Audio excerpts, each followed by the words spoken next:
हाँ जी, ध्यान दीजिएगा। स्टार्ट करते हैं संकुल यौगिकों का पार्ट सेकंड।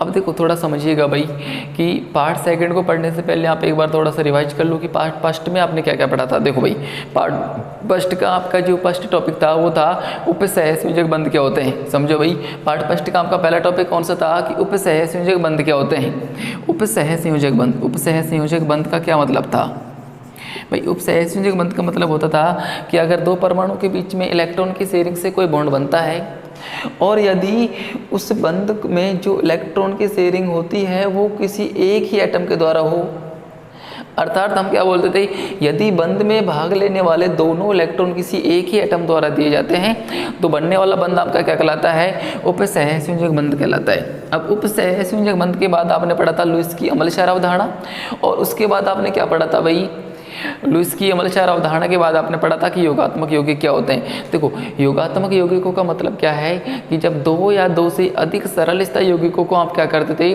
मिश्रित करके वाष्पित करते तो किस प्रकार के यौगिकों का निर्माण हुआ करता था, आपके पास योगात्मक यौगिकों का निर्माण हुआ करता था। फिर से समझो भाई, योगात्मक यौगिकों का मतलब क्या है, योगात्मक यौगिक क्या होते हैं भाई, जब दो या दो से अधिक सरल स्थायी यौगिकों को आप क्या करते हैं, मिक्स करते हैं, मिक्स करने के बाद उनको गर्म या वाष्पित करते हैं तो किस प्रकार के यौगिक बनते हैं, योगात्मक यौगिक बनते हैं। योगात्मक यौगिक आपने कल पढ़े थे, दो प्रकार के होते हैं भाई, बताओ दो प्रकार कौन कौन से हैं। एक है आपका द्विलवण, द्विलवण, और एक आपके पास है उपसह संयोजक यौगिक या संकुल यौगिक, उपसह संयोजक यौगिक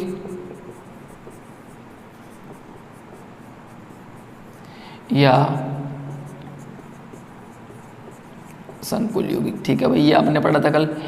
अब इसके बाद आपने देखो लास्ट में क्या पढ़ा था, लास्ट में आपने पढ़ा था कि उपसह संयोजक यौगिकों से संबंधित कुछ महत्वपूर्ण परिभाषाएं, उन महत्वपूर्ण परिभाषाओं में से हमारे 5-7 हो गई थी, एक दो आज बची हुई है, उनको कंप्लीट करते हैं।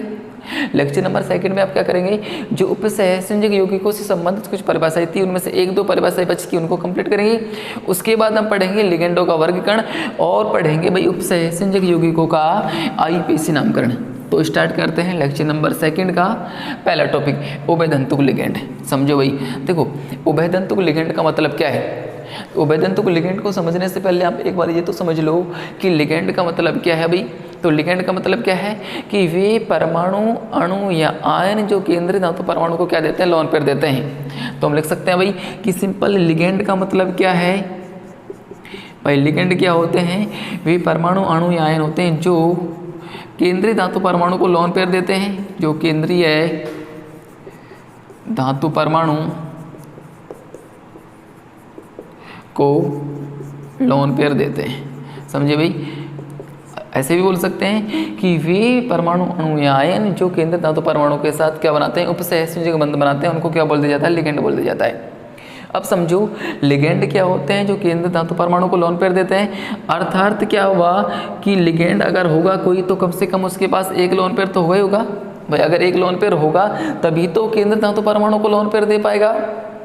ठीक है भाई, आज समझ में आ गई कि कम से कम एक लोन पेयर तो होना आवश्यक है। अब देखो लोन पेयर एक से अधिक भी हो सकते हैं, लोन पेयर क्या हो सकते हैं, एक से अधिक भी हो सकते हैं। तो यहाँ से समझने की कोशिश कीजिएगा कि उभयतंतुक लिगेंड क्या होते हैं। समझो भाई, उभयतंतुक लिगेंड का मतलब है कि एक ऐसा लिगेंड जिसके पास दो दाता परमाणु हैं। समझो भाई, उभयतंतुक लिगेंड का मतलब क्या है, एक ऐसा लिगेंड जिसके पास क्या है, दो दाता परमाणु है, दो दाता परमाणु है, परंतु क्या है, इन दोनों दाता परमाणुओं में से किसी एक समय पर एक ही दाता परमाणु क्या करेगा, केंद्रीय धातु परमाणु के साथ उपसह संयोजक बंध बनाएगा। बात को समझो भाई, ध्यान से समझने की थोड़ी आवश्यकता है बात को, कि आपके पास उभयतंतुक लिगेंड वे लिगेंड होते हैं जिनके पास दो दाता परमाणु होते हैं, परंतु एक समय पर कोई एक ही दाता परमाणु उस केंद्रीय धातु परमाणु के साथ क्या बनाएगा, उपसह संयोजक बंध बनाएगा। जैसे मान लो आपके पास ए बी कोई लिगेंड है, अब इसमें ए भी दाता परमाणु है और बी भी दाता परमाणु है, अर्थात ए बी लिगेंड में क्या है भाई, ए और बी दोनों ही दाता परमाणु हैं, ए और बी दोनों ही दाता परमाणु हैं। देखो दाता परमाणु का मतलब है लिगेंड का वो परमाणु जो केंद्रीय धातु परमाणु के साथ उपसह संयोजक बंध बनाता है।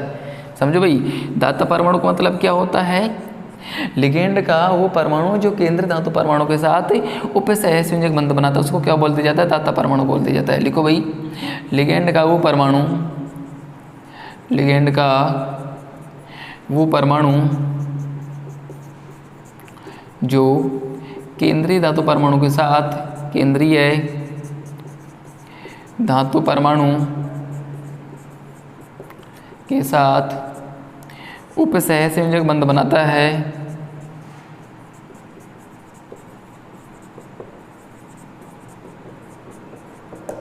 क्या कहलाता है? दाता परमाणु कहलाता है। अब भाई मैं आपसे बोल रहा हूँ कि उभयतंतुक लिगेंड ऐसे लिगेंड होते हैं जिनके पास दो दाता परमाणु होते हैं। जैसे मान लो ए बी आपके पास कोई लिगेंड है, इसमें ए और बी दोनों ही क्या दाता परमाणु है, अर्थात इन ए और बी में से दोनों जो ए और बी हैं दोनों ही केंद्रीय धातु परमाणु को लोन पेयर दे सकते हैं, परंतु किसी एक समय पर या तो ए जो है केंद्रीय धातु परमाणु के साथ उपसहसंयोजक बंध बना सकता है, या फिर जो आपका बी है ये केंद्रीय धातु परमाणु के साथ उपसहसंयोजक बंध बना सकता है। तो हम ऐसे लिगेंडों को उभयतंतुक लिगेंड बोलेंगे जिनके पास दो दाता परमाणु होंगे, परंतु किसी एक समय पर एक ही जो दाता परमाणु है वो केंद्रीय धातु परमाणु के साथ क्या बनाएगा? उपसहसंयोजक बंध बनाएगा। भाई उपसहसंयोजक बंध बनाएगा। तो ऐसे लिगेंडों को क्या बोल दिया जाता है? उभयतंतुक लिगेंड बोल दिया जाता है। समझे भाई? उभयतंतुक लिगेंड का मतलब क्या है? ऐसे लिगेंड होंगे जिनके पास दो दाता परमाणु होंगे, परंतु दोनों दाता परमाणुओं में से किसी एक समय पर एक ही दाता परमाणु क्या करेगा? केंद्रीय धातु परमाणु के साथ क्या बनाएगा? उपसहसंयोजक बंध बनाएगा। तो ऐसे लिगेंडों को क्या बोल दिया जाता है? उभयतंतुक लिगेंड बोल दिया जाता है। देखो भाई परिभाषा लिखो, ऐसे लिगेंड, ऐसे लिगेंड जिनके पास दो दाता परमाणु होते हैं, दो दाता परमाणु होते हैं, परंतु किसी एक समय पर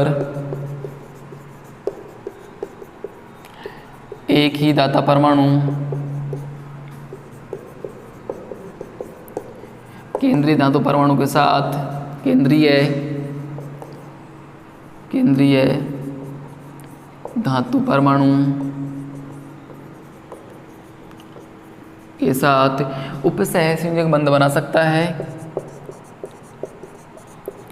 उपसहसंयोजक बंध बना सकता है, क्या कहलाता है? उभयतंतुक लिगेंड कहलाता है। उभयतंतुक लिगेंड कहलाता है। उभयतंतुक लिगेंड कहलाता है। समझे भाई? उभयतंतुक लिगेंड्स का मतलब क्या है कि ऐसे ही लिगेंड होंगे जिनके पास दो दाता परमाणु होंगे, उन दोनों दाता परमाणुओं में से किसी एक समय पर एक ही दाता परमाणु क्या करेगा? केंद्रीय धातु परमाणु के साथ उपसहसंयोजक बंध बनाएगा। तो उन लिगेंडों को क्या बोल दिया जाएगा? उभयतंतुक लिगेंड बोल दिया जाएगा। अब इनके एग्जाम्पल पढ़ो भाई। उभयतंतुक लिगेंडों के जो एग्जाम्पल हैं उनको थोड़ा ध्यान से समझने की आवश्यकता है। देखो आपका जो NO2- है नाइट्रो, ये क्या है? उभयतंतुक लिगेंड आपका। एक आपका है CN- साइनो, ये भी आपका क्या है? एक उभयतंतुक लिगेंड है। समझे भाई कि ये लिगेंड ऐसे हैं जिनमें क्या है? दो दाता परमाणु है, एक नाइट्रोजन है, इसमें एक ऑक्सीजन है, दो दाता परमाणु है, परंतु क्या होगा? किसी एक समय पर या तो नाइट्रोजन जो है केंद्रीय धातु परमाणु के साथ उपसहसंयोजक बंध बना सकता है, या फिर केंद्रीय धातु परमाणु के साथ ऑक्सीजन जो है उपसहसंयोजक बंध बना सकता है। तो ये क्या हो गया? आपका उभयतंतुक लिगेंड हो गया। जो आपका साइनो है ये भी क्या है? एक उभयतंतुक लिगेंड है। क्यों? क्योंकि इसमें या तो कार्बन बनाएगा केंद्रीय धातु परमाणु के साथ उपसहसंयोजक बंध, या फिर जो नाइट्रोजन है वो केंद्रीय धातु परमाणु के साथ उपसहसंयोजक बंध बनाएगा। तो समझो भाई, समझ में आया कि उभयतंतुक लिगेंड का क्या मतलब होता है?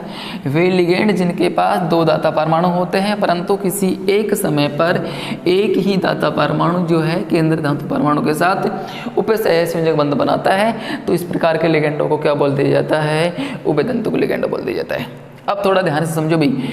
लेक्चर नंबर 2 का जो अगला टॉपिक है वो है आपका लिगेंडों का वर्गीकरण।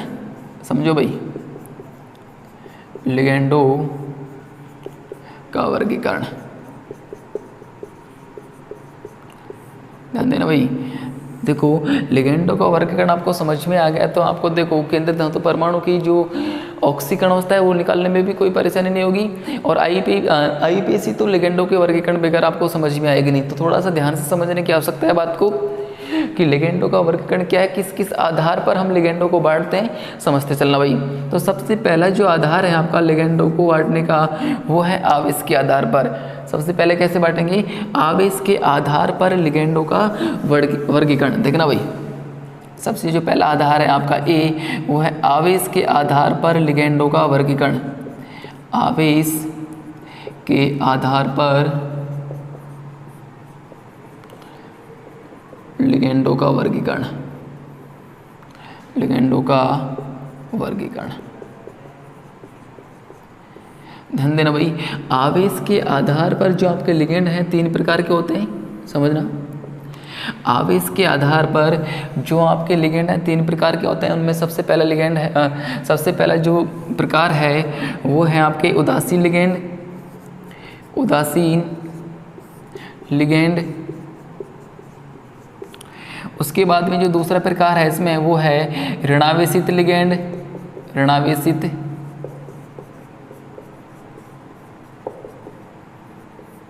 लिगेंड। और जो तीसरा प्रकार है आपका वो है धनावेशित लिगेंड भाई, धनावेशित। ठीक है भाई, आवेश के आधार पर लिगेंड आपके 3 प्रकार के हैं। पहला है उदासीन लिगेंड, उसके बाद है ऋणावेशित लिगेंड, उसके बाद है धनावेशित लिगेंड। अब बात को समझो कि उदासीन लिगेंड क्या होते हैं। बिल्कुल नाम से पता लग रहा है कि ऐसे लिगेंड जिन पर कोई चार्ज नहीं होता है उन लिगेंडों को क्या बोल दिया जाता है, उदासीन लिगेंड बोल दिया जाता है। तो हम लिखेंगे वे लिगेंड जिन पर कोई आवेश नहीं पाया जाता है, कोई आवेश नहीं पाया जाता है, उदासीन लिगेंड कहलाते हैं। बात को देखो समझो भाई, परिभाषा से हमारा कोई मतलब नहीं है यहाँ पे। परिभाषा तो सिंपल ऐसे ही बोल दी कि उदासीन लिगेंड क्या होते हैं, वे लिगेंड जिन पर कोई आवेश नहीं पाया जाता है उनको उदासीन लिगेंड बोलते हैं। अब काम की चीज़ ये है कि कौन कौन से लिगेंड हैं जो उदासीन लिगेंड हैं। समझो भाई, कौन कौन से लिगेंड हैं जो उदासीन लिगेंड है, उनको थोड़ा सा ध्यान से समझने की आवश्यकता है। तो जो सबसे पहला है आपका उदासीन लिगेंड वो है H2O। H2O को यहाँ पे बोला जाएगा एक्वा। समझो भाई, इनको बिल्कुल याद ही कर लेना। H2O को क्या बोला जाएगा, एक्वा। उदासीन लिगेंडों का एग्जाम्पल हम पढ़ रहे हैं। उसके बाद है आपके पास NH3। NH3 को बोला जाएगा एमीन। उसके बाद आएगा CO कार्बोनिल। ठीक है भाई, उसके बाद आएगा CS थायोकार्बोनिल।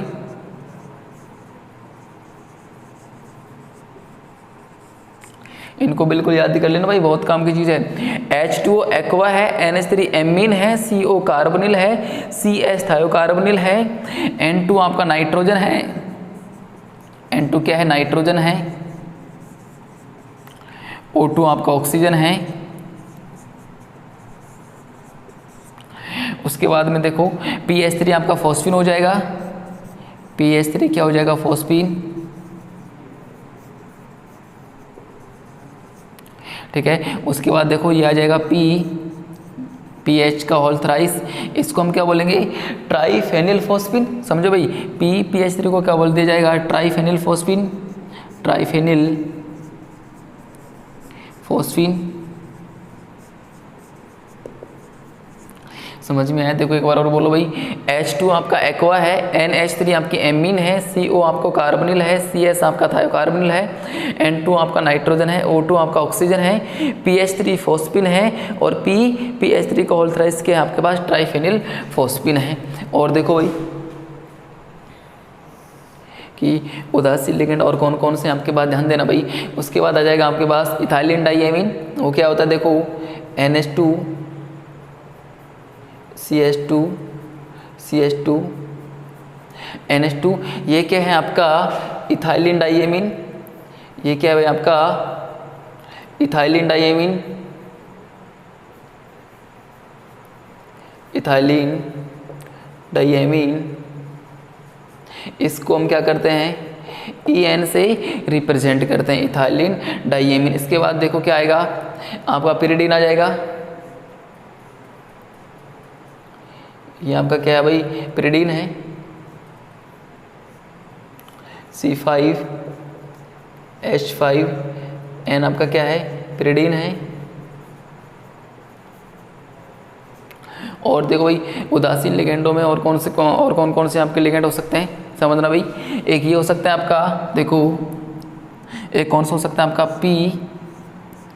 PR3, इसको क्या बोलेंगे, ट्राई एल्किल फॉस्फीन। ये क्या है आपका, ट्राई एल्किल फॉस्फीन,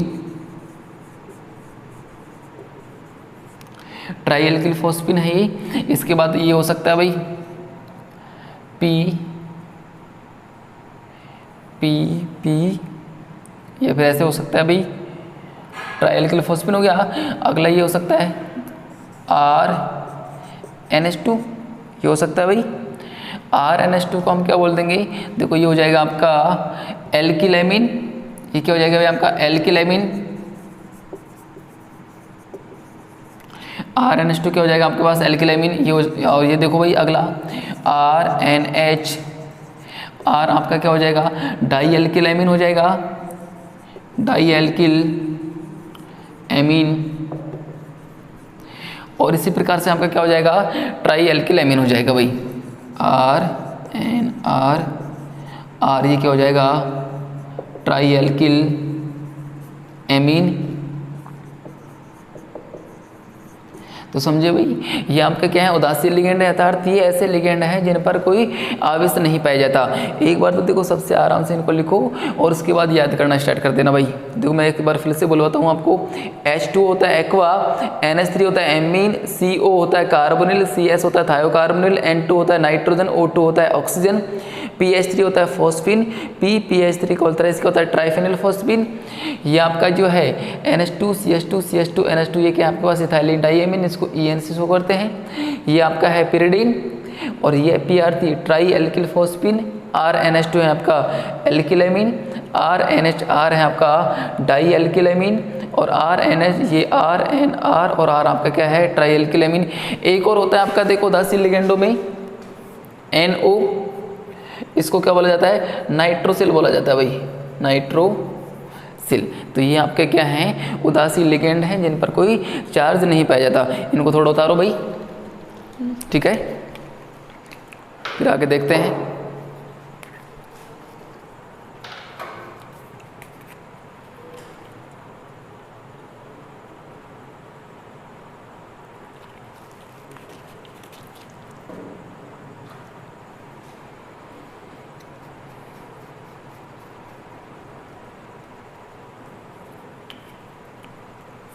ठीक है भाई, चले आगे। अब देखो भाई कि आपके जो उदासीन लिगेंड हैं ये क्या होते हैं, इनको भी समझो भाई। परिभाषा तो आपको पता लग गई होगी कि उदासीन लिगेंड क्या होते हैं। वे लिगेंड जिन पर ऋणात्मक आवेश पाया जाता है उन लिगेंडों को क्या बोल दिया जाएगा, सेकंड नंबर का क्या है आपका, ऋणावेशित लिगेंड क्या होते हैं, समझो भाई। सेकंड नंबर का आपका क्या है, ऋणावेशित लिगेंड। ऋणावेशित लिगेंड क्या होते हैं, समझो भाई। ऋणावेशित लिगेंड का मतलब क्या है, वे लिगेंड जिन पर ऋणात्मक आवेश पाया जाता है उनको क्या बोल दिया जाएगा, ऋणावेशित लिगेंड बोल दिया जाएगा। लिख लेना भाई, वे लिगेंड जिन पर ऋणात्मक आवेश पाया जाता है उन लिगेंडों को क्या बोल दिया जाएगा, ऋणावेशित लिगेंड बोल दिया जाएगा। अब इनके एग्जाम्पल देखो भाई, इन ऋणावेशित लिगेंडों के जो एग्जाम्पल हैं वो थोड़े इंपॉर्टेंट है, उनको थोड़ा ध्यान से समझने की आवश्यकता है। देखो जी, ऋणावेशित लिगेंडों में सबसे पहले हमारे पास आएगा X माइनस। अब X माइनस का क्या है, यहाँ पे X की जगह पर कोई सा भी हेलोजन तत्व हो सकता है, और X माइनस को यहाँ पे जो बोला जाएगा वो या तो हेलो बोल दो आप, हेलो या हेलाइडो, दो नामों से इसको जाना जाता है भाई। X माइनस का तो आप हेलो बोलोगे या हेलाइडो बोलोगे। जैसे ही आपके पास आ जाए F माइनस तो इसको आप क्या बोल सकते हो, फ्लोरिडो, फ्लोरिडो बोल सकते हो या फ्लोरो बोल सकते हो। इसी प्रकार से आपके पास Cl माइनस आयन आ जाए तो इसको आप क्लोरिडो बोल सकते हो, क्लोरिडो। या फिर Br माइनस आपके पास आ जाए तो इसको क्या बोलोगे, ब्रोमिडो। और लास्ट में I माइनस आपके पास आ जाए तो इसको क्या बोलोगे, आयोडिडो बोलोगे भाई, आयोडिडो। ठीक है, आपके पास इन इस X माइनस का मतलब क्या हो गया है, इन हेलोजनों में से कोई सा भी हेलोजन आपके पास हो सकता है। F माइनस आया तो या तो फ्लोरो कर दो या फ्लोरिडो कर दो, Cl माइनस आयन आया तो या तो क्लोरिडो कर दो या क्लोरो कर दो, और Br माइनस आया तो या तो ब्रोमिडो कर दो या ब्रोमो कर दो, और I माइनस आया तो आयोडिडो कर दो या आयोडो कर दो भाई। और देखो जो आपके ऋणाविष्ट लिगेंड है वो कौन कौन से हैं, समझना भाई ध्यान से।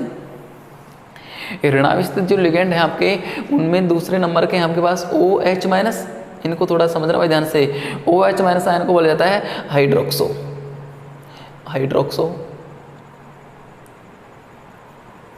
ठीक है भाई। इसी प्रकार से अगर आपके पास आ जाए, ध्यान देना भाई, NO2 minus, very very important, NO2 minus को बोला जाएगा नाइट्रो, ठीक है भाई।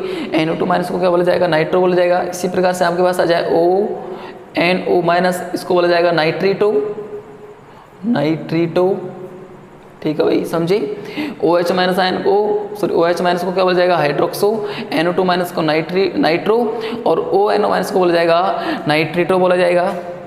और देखो भाई, अगर आपके पास CN माइनस आ जाए, CN माइनस को बोला जाएगा साइनो, NC माइनस आपके पास आ जाए तो ये हो जाएगा आइसोसाइनो। और देखो भाई, जो आपके ऋणाविष्ट लिगेंड हैं और कौन कौन से हैं समझो भाई।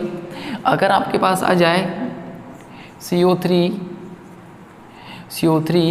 -2 तो ये हो जाएगा आपका कार्बोनेट हो जाएगा। आपके पास आ जाए SO3 -2, इसको क्या बोला जाएगा, सल्फीटो बोला जाएगा भाई। SO3 -2 को सल्फीटो। आपके पास आ जाए SO4 -2 को क्या बोला जाएगा, सल्फेटो बोला जाएगा। SO4 -2 को सल्फेटो बोला जाएगा। इसके बाद आपके पास आ जाए S -2 आ जाए, S -2 को या तो आप क्या बोल सकते हो भाई, थायो बोल सकते हो। थायो के साथ साथ इसको क्या बोल सकते हो भाई, देखो थायो के साथ साथ इसका एक और नाम होता है भाई, S सल्फिडो। इसका नाम क्या होता है, सल्फिडो।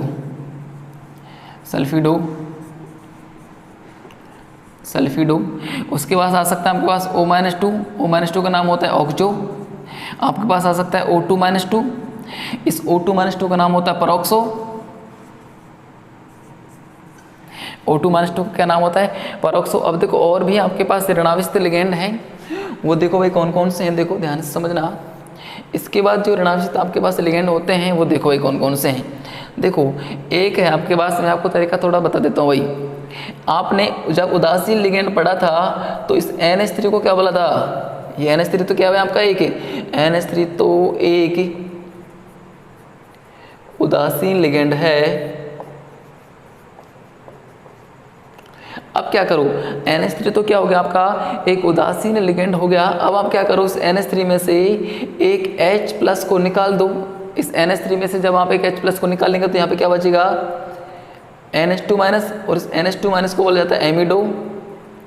समझना भाई, NH3 तो आपका एक उदासीन लिगेंड है, परंतु जब NH3 में से एक H+ को निकाला जाएगा तो क्या बचेगा आपके पास, एमिडो बचेगा। और जब इस NH2 माइनस में से भी एक H+ को निकाला जाएगा तो आपके पास क्या बचेगा, NH -2, और इस NH -2 को बोला जाता है इमिडो।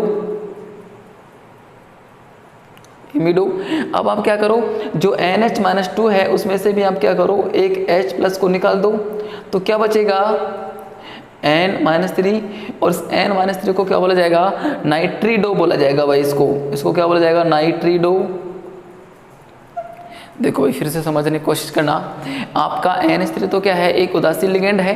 जब NH3 में से एक H+ को निकाला जाएगा तो क्या बचेगा, NH2 माइनस को क्या बोला जाएगा, एमिडो। इसमें से फिर से एक H+ को निकाल दो, क्या बचेगा, NH -2। इस NH -2 को बोला जाएगा इमिडो। फिर से आप क्या करो, इस इमिडो में से अर्थात NH -2 में से एक H+ को निकालेंगे तो क्या बचेगा आपके पास, N -3। उस N -3 को क्या बोल दिया जाएगा, नाइट्रीडो बोल दिया जाएगा। तो लिखो भाई कौन कौन से निकल के आए, NH2 माइनस को क्या बोला आपने, एमिडो। इसके बाद आया NH -2, ये क्या हो गया आपका, इमिडो। इसके बाद आया भाई आपका N -3, ये क्या होगा, नाइट्रीडो।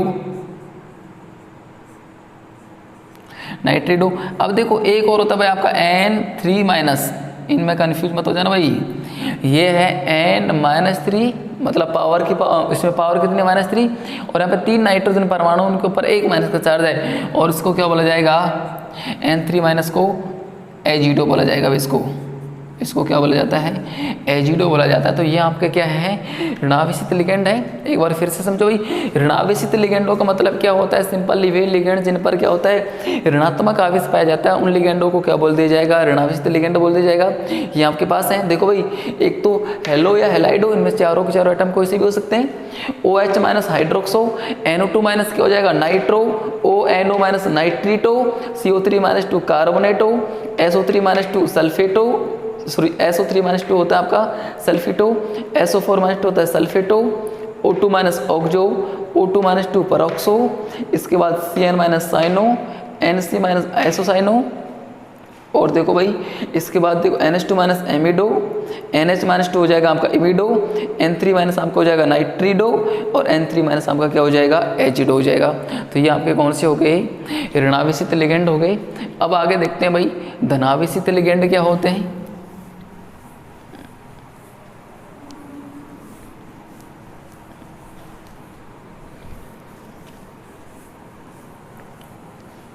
देखना भाई, धनावेशित लिगेंडों का क्या मतलब है। तीसरे प्रकार है आपका धनावेशित लिगेंड।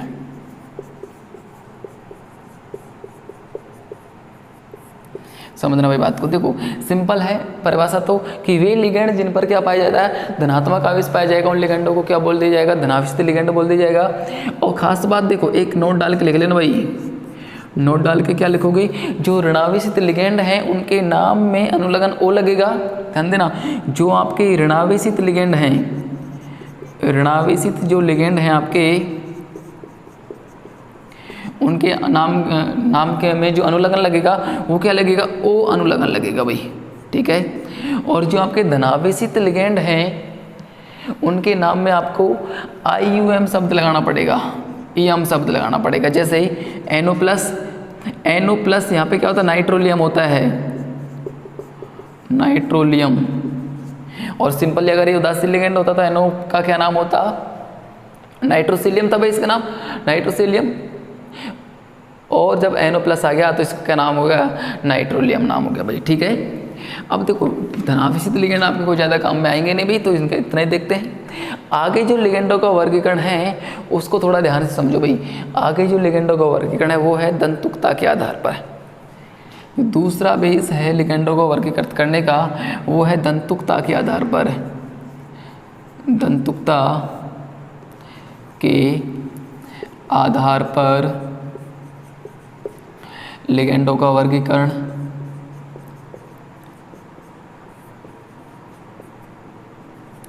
लिगेंडों का वर्गीकरण। देखो भाई दंतुकता का मतलब क्या है भाई, दंतुकता का मतलब है कि दंतुकता का मतलब है कि एक लिगेंड जो है केंद्र धातु परमाणु को कितने लोन पेयर डोनेट करेगा। और लोन पेयर जो की संख्या है, डोनेट करने वाले जो लोन पेयर हैं उनके आधार पर हम लिगेंडों को बांटते हैं। अगर कोई लिगेंड जो है केंद्रीय धातु परमाणु को केवल एक ही लोन पेयर डोनेट करता है तो हो जाएगा आपका एक दंतुक लिगेंड। अगर कोई लिगेंड केंद्रीय धातु परमाणु को दो लोन पेयर डोनेट करेगा तो वो आपका क्या हो जाएगा, द्विदंतुक लिगेंड हो जाएगा। तो देखो दंतुकता के आधार पर जो लिगेंडों का वर्गीकरण है उसको समझो भाई। सबसे पहला आएगा हमारा एक दंतुक लिगेंड, एक दंतुक लिगेंड, एक दंतुक लिगेंड, समझो भाई। एक दंतुक लिगेंड का मतलब है वे लिगेंड जो केंद्र धातु परमाणु के साथ केवल एक ही उपसहसंयोजक बंध बनाएगी। अब देखो भाई ध्यान से समझने की आवश्यकता है बात को। अगर एक दंतुक लिगेंड केंद्र धातु परमाणु को एक लोन पेयर देंगे तो एक लोन पेयर से एक ही तो आपका क्या बनेगा, उपसहसंयोजक बंध बनेगा। तो हम सिंपल बोल सकते हैं कि एक दंतुक लिगेंड क्या होते हैं, वे लिगेंड जो केंद्रीय धातु परमाणु के साथ, केंद्रीय धातु परमाणु के साथ केवल एक ही उपसहसंयोजक बंध बनाते हैं,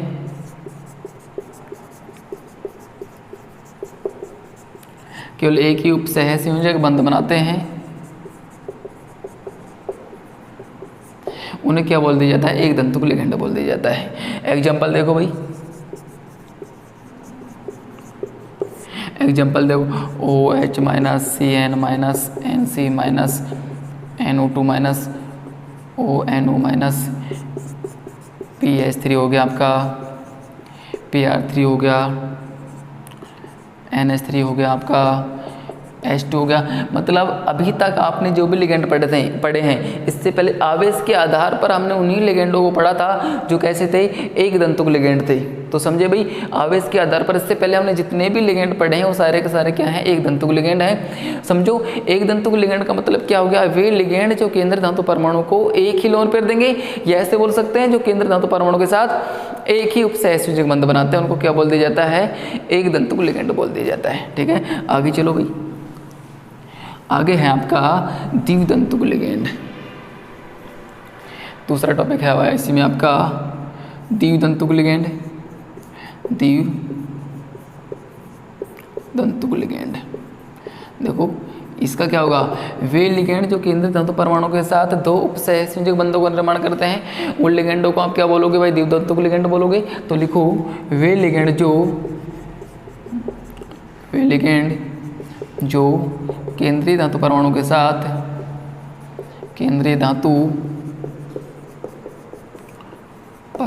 साथ केवल दो उपसहसंयोजक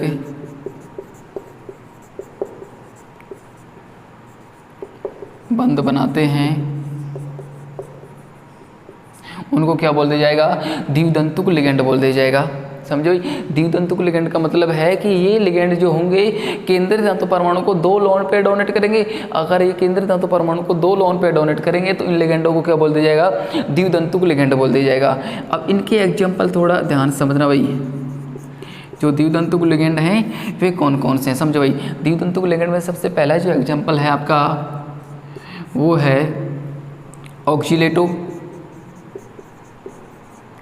ये होता है भाई, ऑक्सीलेटो का जो फॉर्मूला होता है ये होता है C2O4 - 2। ये क्या आपका ऑक्सीलेटो है और क्या एक द्विदंतुक लिगेंड है। इसकी स्ट्रक्चर देखो भाई, C2O4 - 2 की जो स्ट्रक्चर होती है कुछ इस प्रकार की होती है। देखो,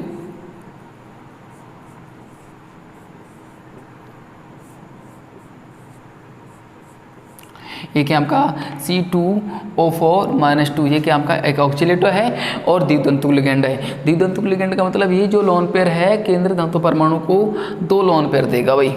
उसके बाद देखो इथाइलिन डाइएमीन, हाँ भाई इसको थोड़ा ध्यान रखना, इथाइलिन डाइएमीन है वो क्या है आपका एक द्विदंतुक लिगेंड है। समझो भाई, दूसरा क्या है? Ethylene diamine. इथाइलिन डाइएमीन इसको हम पहले पढ़ चुके, परंतु ये क्या है? एक द्विदंतुक लिगेंड है। इसका फॉर्मूला क्या होता है? देखो NH2 CH2 CH2 NH2। ये क्या है आपका एक द्विदंतुक लिगेंड है। इसको हम EN से रिप्रेजेंट करते हैं। ठीक है भाई, आगे देखो द्विदंतुक लिगेंडों में एक और एग्जाम्पल ग्लाइसिनेटो, जिसको हम GLY से रिप्रेजेंट करते हैं। एक क्या होता है आपका? ग्लाइसिनेटो होता है, ग्लाइसिनेटो, और इसका फॉर्मूला क्या होता है? NH2 CH2 NH2 CH2 C double bond oxygen और O-। ये क्या है आपका? एक ग्लाइसिनेटो है जिसको हम GLY से रिप्रेजेंट करते हैं और है क्या आपका एक द्विदंतुक लिगेंड है भाई। अगला देखो, अगला जो इसमें आपका है द्विदंतुक लिगेंड में वो है आपका एक DMG है भाई। और DMG क्या होता है? Me।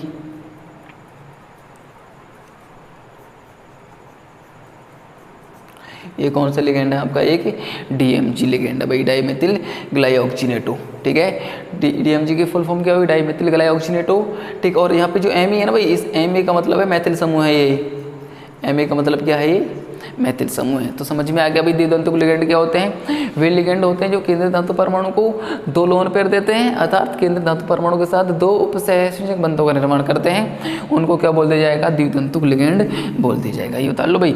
ऑक्सीलेटो C2O4-2, ethylene diamine NH2CH2CH2 NH2, glycinato हो गया NH2CH2 C double bond O-, और DMG क्या हो गया आपका, ये फॉर्मूला DMG का हो गया भाई। ठीक है, आगे चलते हैं बहुदंतुक लिगेंड की तरफ कि बहुदंतुक लिगेंड क्या होते हैं।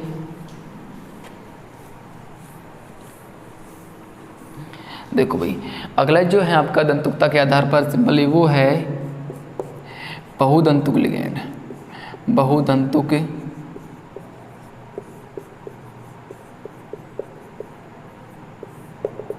लिगेंड। देखो बहुदंतुक लिगेंड का मतलब क्या है, वे लिगेंड जो केंद्रीय धातु परमाणु के साथ 2 से अधिक उपसहसंयोजक बंधों का निर्माण करते हैं, उनको क्या बोला जाता है, बहुदंतुक लिगेंड बोला जाता है। तो लिखो वे लिगेंड जो केंद्रीय धातु परमाणु के साथ, केंद्रीय धातु परमाणु के साथ 2 से अधिक उपसहसंयोजक बंधों का, उपसहसंयोजक बंधों का निर्माण करते हैं, उनको क्या बोल दिया जाएगा, बहुदंतुक लिगेंड बोल दिया जाएगा। समझे भाई। बहुदंतुक लिगेंड क्या होते हैं, वे लिगेंड होते हैं जो केंद्रीय धातु परमाणु के साथ 2 से अधिक उपसहसंयोजक बंधों का निर्माण करते हैं, उनको क्या बोल दिया जाएगा, बहुदंतुक लिगेंड बोल दिया जाएगा। देखो इसका जो एक मोस्ट इंपॉर्टेंट एग्जाम्पल है उसको समझो, EDTA-4, EDTA-4। देखो EDTA का फुल फॉर्म क्या है, इथाइलिन डाइएमीन टेट्रा एसीटेटो। ध्यान देना भाई, इसकी फुल फॉर्म क्या है, ethylenediamine tetraacetate. Ethylenediamine tetraacetate. अब देखो इसकी स्ट्रक्चर की बात करते हैं भाई। सबसे पहले तो देखो ये तो हमको पता होगा, इथाइलिन डाइएमीन क्या होती है, NH2CH2CH2 NH2, ये तो इथाइलिन डाइएमीन हो गया। टेट्रा एसीटेटो का मतलब क्या होगा, देखो CH2C double bond oxygen minus CH2C double O minus, और ये क्या हो जाएगा CH2C double bond oxygen O minus, और यहाँ पे भी क्या हो जाएगा CH2C double bond oxygen O minus. अब देखो यहाँ से क्वेश्चन ये आता है कि इथाइलिन डाइएमीन में 6 दाता परमाणु हैं। बात को फिर से समझो, इस इथाइलिन डाइएमीन में 6 दाता परमाणु हैं। दाता परमाणु का मतलब क्या होता था, किसी लिगेंड के वे परमाणु जो केंद्रीय धातु परमाणु के साथ उपसहसंयोजक बंध बना सकते हैं। देखो कौन कौन से हैं, 4 तो ऑक्सीजन एटम है, 4 तो दाता परमाणु कौन से ऑक्सीजन एटम है, और 2 नाइट्रोजन एटम है। तो एक ये है, एक ये है, एक ये 4 तो ऑक्सीजन एटम है, और 2 नाइट्रोजन एटम कौन कौन से हैं, एक नाइट्रोजन ये है, एक नाइट्रोजन ये है। तो हम कह सकते हैं EDTA-4 जो है एक क्या है, हेक्साडेंटेड लिगेंड है जो केंद्रीय धातु परमाणु को अकेला ही कितने उपसहसंयोजक बंध बनाता है भाई, 6 उपसहसंयोजक बंध ये बनाता है। ठीक है, इस प्रकार से आपका लिगेंडों का जो वर्गीकरण था वो समाप्त हुआ। अब अगले टॉपिक की तरफ चलते हैं भाई, इसको तो बहुत ध्यान से समझने की आवश्यकता है आपको। अगला जो है आपका टॉपिक वो है उपसहसंयोजक यौगिकों का IUPAC नामकरण। उपसहसंयोजक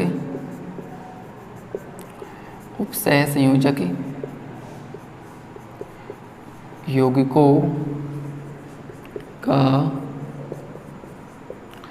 IUPAC नामकरण। ध्यान देना भाई, बहुत बहुत बहुत इंपॉर्टेंट टॉपिक है उपसहसंयोजक यौगिकों का IUPAC नामकरण। देखो जी, सबसे पहले इनका हम नियम पढ़ते हैं कि किस प्रकार से इनका आईपीसी नाम लिखेंगे। अब देखो उपसहसंयोजक यौगिकों का जो आईपीसी नामकरण है उसमें आपका जो पहला नियम है वो इस प्रकार से है, यदि आप किसी एक संकुल यौगिकों का यदि आप किसी संकुल आयन का नामकरण करते हैं तो होता क्या है, उस संकुल आयन में जो आपका धनावेशित भाग है उसका नाम पहले लिखा जाएगा और जो आपका ऋणावेशित भाग है उसका नाम बाद में लिखा जाएगा। तो समझो पहला नियम क्या है आपका, यदि आप संकुल आयन का नामकरण करते हैं तो धनावेशित भाग को पहले लिखा जाएगा और ऋणावेशित भाग को बाद में लिखा जाएगा। समझो भाई, लिखो यदि हम संकुल आयन का नामकरण करते हैं तो धनावेशित भाग को पहले लिखा जाता है, धनावेशित भाग को पहले लिखा जाता है, फिर ऋणावेशित भाग को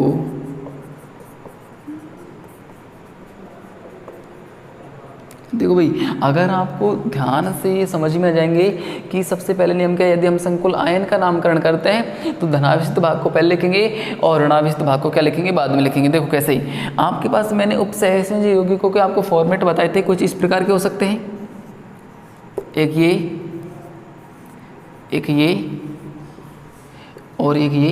अब देखो इनमें जो पहला वाला भाग होगा वो धनात्मक आवेशित भाग है। तो हम देखो अगर इस प्रकार के कोई संकुल यौगिक आते हैं तो इन वाले पार्ट का नाम पहले लिखेंगे क्योंकि ये क्या है, धनात्मक आवेशित भाग है। एग्जाम्पल के तौर पर देखो भाई, जैसे K4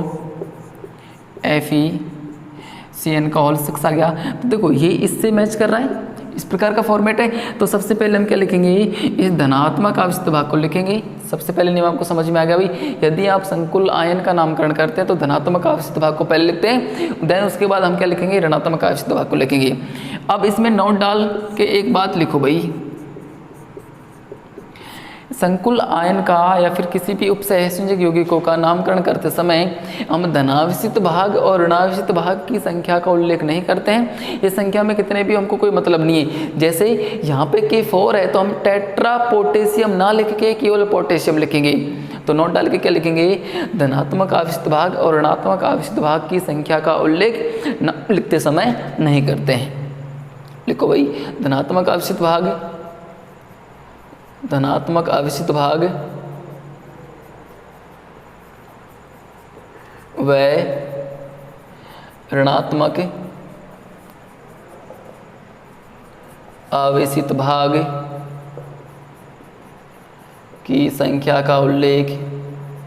संख्या का उल्लेख नाम लिखते समय नहीं करते हैं।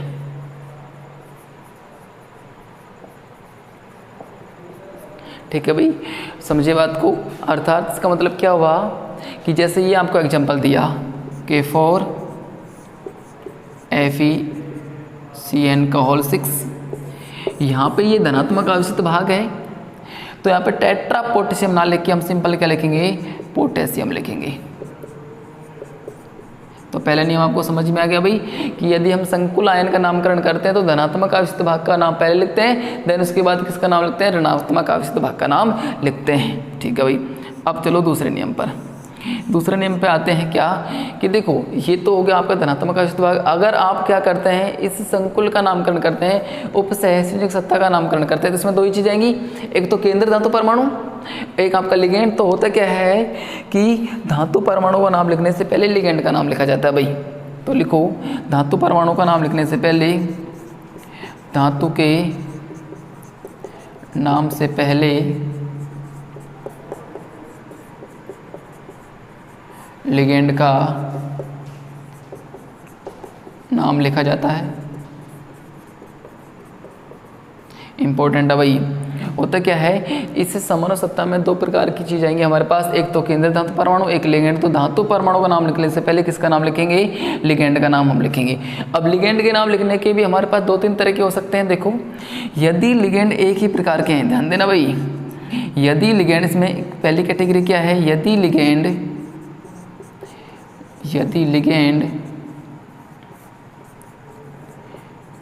एक ही प्रकार के हैं, तो हम क्या करेंगे, दो के लिए क्या करेंगे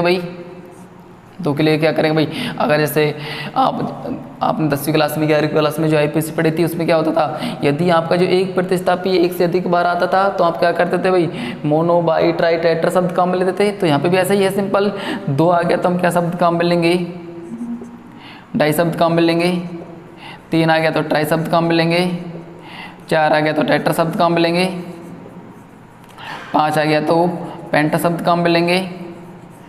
ठीक है, यदि लिगेंड एक ही प्रकार के होते हैं और वो अगर 2 बार है तो डाई शब्द, 3 बार है तो ट्राई शब्द, 4 बार है तो टेट्रा, 5 बार है तो पेंटा शब्द हम काम में लेंगे।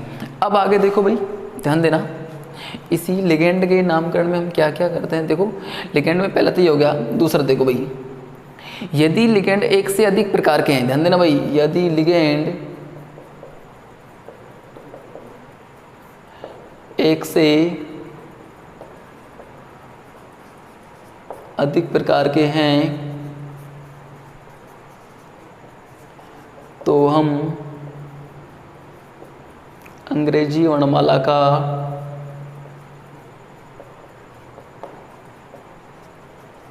उपयोग करते हैं। जैसे भाई इस प्रकार का कोई आपके पास आ जाए संकुल यौगिक, जैसे ये आ गया भाई आपके पास, मान लो MABCOD। तो देखो, इस केंद्र धातु परमाणु को लिखने से पहले लिगेंड का नाम लिखेंगे। अब जो लिगेंड अंग्रेजी वर्णमाला के क्रम में नाम में पहले आएगा उसको पहले लिखेंगे, जो बाद में आएगा उसको बाद में लिखेंगे भाई। ठीक है, तीसरी कैटेगरी इसमें यह है, यदि लिगेंड के नाम में पहले से ही डाई ट्राई टेट्रा शब्द आया हुआ है, समझो भी पहले से ही, यदि लिगेंड के नाम में पहले से डाई ट्राई टेट्रा शब्द आया हुआ है, जैसे आपके पास इथाइलिन डाइएमीन है, वो एक लिगेंड है, वो यहाँ पे आ जाए तो क्या करेंगे। तो तीसरी कैटेगरी कौन सी आपकी, ध्यान देना, यदि लिगेंड के नाम में पहले से ही डाई ट्राई टेट्रा शब्द आ जाते हैं, यदि लिगेंड के नाम में पहले से डाई ट्राई टेट्रा शब्द आ जाते हैं तो 2 के लिए हम 20 शब्द काम मिलेंगे, 2 के लिए 20, 3 के लिए 30 और 4 के लिए टेट्रा के शब्द काम मिलेंगे। ठीक है भाई, यदि लिगेंड के नाम में पहले से डाई ट्राई टेट्रा शब्द हैं और 2 बार आएगा तो 20, 3 बार आएगा तो 30 और 4 बार आएगा तो टेट्रा से हम काम मिलेंगे। आगे देखो भाई, आगे समझो, इसी में डी कौन सा है, यदि आपका क्या है, समानुसत्ता में क्या है, उभयधंतु लिगेंड आ जाता है, उभयधंतु के लिगेंड, यदि समानुसत्ता में उभयधंतुक लिगेंड आ जाता है तो उभयधंतुक लिगेंड का कौन सा दाता परमाणु केंद्र धातु परमाणु के साथ उपसहसंयोजक बंध बनाता है, उसको हम छोटे ब्रैकेट में लिखते हैं। तो हम लिखेंगे, यदि समानुसत्ता में उभयधंतुक लिगेंड आ जाता है तो हम जुड़ने वाले परमाणु को दर्शाते हैं। ठीक है जी, फिर से ध्यान दीजिएगा कि देखो, सबसे पहला तो आपका नियम क्या था कि संकुल आयन है तो सबसे पहले धनात्मक आवेशित भाग को लिखा जाएगा और उसके बाद ऋणात्मक आवेशित भाग को लिखा जाएगा। अब देखो, दूसरा नियम क्या था कि केंद्र धातु परमाणु का नाम लिखने से पहले लिगेंड का नाम लिखा जाएगा। इसमें भी 4 अलग अलग कैटेगरी हैं। यदि आपके लिगेंड एक प्रकार के हैं तो 2 के लिए डाई, 3 के लिए ट्राई, 4 के लिए टेट्रा, 5 के लिए पेंटा शब्द काम में ले जाएगा। और यदि एक से अधिक प्रकार के हैं तो हम अंग्रेजी वर्णमाला का उपयोग करेंगे। अगला क्या है, यदि लिगेंड के नाम में पहले से ही डाई ट्राई टेट्रा शब्द हैं तो 2 के लिए लिए 20, 3 के लिए ट्रिस, 4 के लिए ट्रैक्टर के शब्द काम मिलेंगे। अभी देखो एक बार इनको हम नियमों को भी थोड़ा ध्यान से समझने की कोशिश करो और बाकी के आप क्वेश्चन करेंगे तब आपको एक एक क्लियर होता चला जाएगा भाई, ठीक है। अब अगला जो इसी में है, यदि क्या है सामान्य सत्ता में उभयतंतुक लिगेंड आ जाता है तो हम क्या करेंगे, उस लिगेंड के जुड़ने वाले परमाणु को दर्शाते हैं भाई। अब देखो भाई तीसरा नियम आपका क्या है, तीसरा नियम क्या है, लिगेंड का नाम लिखने के बाद हम क्या करेंगे, धातु परमाणु का नाम लिखेंगे। अब धातु परमाणु का नाम किस प्रकार से लिखा जाएगा, देखो भाई धातु परमाणु का नाम लिखने से पहले धातु परमाणु का नाम लिखने के क्या क्या तरीके हैं। यदि इसमें पहला है धातु परमाणु का नाम लिखना, धातु परमाणु का नाम लिखना। देखो धातु परमाणु का नाम किस किस प्रकार से लिखा जाता है। यदि आपके पास कोई धनात्मक आवेशित संकुल या उदासीन संकुल है, धनात्मक आवेशित या उदासीन संकुल है तो धातु परमाणु के नाम में कोई चेंज नहीं करते हैं। जैसे आपके पास इस प्रकार का कोई संकुल आ जाए, उदासीन संकुल है भाई ये तो, या फिर आपके पास कोई आ जाए क्या, धनात्मक आवेशित संकुल इस प्रकार का, तो जो धातु होगी उनको सिंपल ऐसे कैसे लिख देंगे, धातु के नाम में कोई चेंज नहीं करेंगे। तो धातु परमाणु का नाम लिखने के लिए 3 नियम है आपके पास। पहला क्या है, धनात्मक आवेशित या उदासीन संकुल आता है तो धातु के नाम में कोई चेंज नहीं करते हैं। इसमें क्या, दूसरा क्या भाई, ऋणात्मक आवेशित संकुल आने पर धातु के नाम में एट शब्द लगाया जाता है। जिस प्रकार से अगर आपके पास इस प्रकार का कोई संकुल आ जाए, ऋणात्मक संकुल है, या फिर आपके पास क्या जाए कोई इस प्रकार का संकुल यौगिक आ जाए, तो यहाँ पे भी क्या लगेगा, धातु के नाम में 8 शब्द लगेगा। अलग कैटेगरी क्या है, ध्यान देना भाई, अलग कैटेगरी ये है आपके पास अगर स्पेशल या तो ये आए या इस प्रकार का कोई संकुल यौगिक आए तो सबसे लास्ट में हम क्या करेंगे, आयन शब्द का उपयोग करेंगे। फिर से समझो, देखो मैं आपको बताता हूँ लास्ट वाला नियम आपका क्या है, इन दोनों को स्पेशल थोड़ा ध्यान रखना। यदि आपके पास ये इस प्रकार का संकुल यौगिक कोई आए या इस प्रकार का कोई संकुल यौगिक आता है इस प्रकार के फॉर्मेट का, तो सबसे लास्ट में हम क्या करेंगे, सबसे लास्ट में आयन शब्द लगाएंगे। और देखो जो धातु परमाणु होगा, धातु परमाणु की जो भी ऑक्सीकरण अवस्था होगी उसको धातु के नाम के बाद रोमन संख्या में लिखा जाएगा भाई। तो हम लिख सकते हैं सबसे लास्ट वाला नियम, धातु की ऑक्सीकरण अवस्था को, धातु की ऑक्सीकरण अवस्था को धातु के नाम के बाद, धातु के नाम के बाद रोमन संख्या में लिखा जाता है। ठीक है भाई, ये आपके जो हैं उपसहसंयोजक यौगिकों के आईपीएसी नामकरण के नियम समाप्त हो गए। फिर देखो फिर से रिवाइज करो भाई, आज के जो लेक्चर नंबर 2 था आपका उपसहसंयोजक यौगिकों का, उसमें क्या क्या पढ़ा था। सबसे पहले पढ़ा था आपने उभयतंतुक लिगेंड क्या होता है भाई। उभयतंतुक लिगेंड का मतलब क्या था, वे लिगेंड जिनके पास 2 दाता परमाणु होते हैं परंतु किसी एक समय पर एक ही लिगेंड क्या कर सकता है, लोन पेयर दे सकता है धातु परमाणु को। उसके बाद हमने पढ़ा था लिगेंडों का वर्गीकरण, 2 प्रकार से बांटे गए थे लिगेंड। एक आवेश के आधार पर, आवेश के आधार पर कितने प्रकार के होते थे भाई, 3 प्रकार के, ऋणावेशित लिगेंड, उदासीन लिगेंड और धनावेशित लिगेंड। उसके बाद क्या था भाई, दंतुकता के आधार पर एक दंतुक, द्विदंतुक और बहुदंतुक। उसके बाद हमने क्या पढ़ा है, उपसहसंयोजक यौगिकों के आईपीएसी नामकरण के नियम। अब जो आपका लेक्चर नंबर 3 होगा, लेक्चर नंबर 3 में देखो हम क्या क्या करेंगे। एक तो कम से कम ध्यान देना भाई, कम से कम 50 क्वेश्चन करेंगे इस आईपीएसी नामकरण के ऊपर, है ना भाई। आईयूपीएसी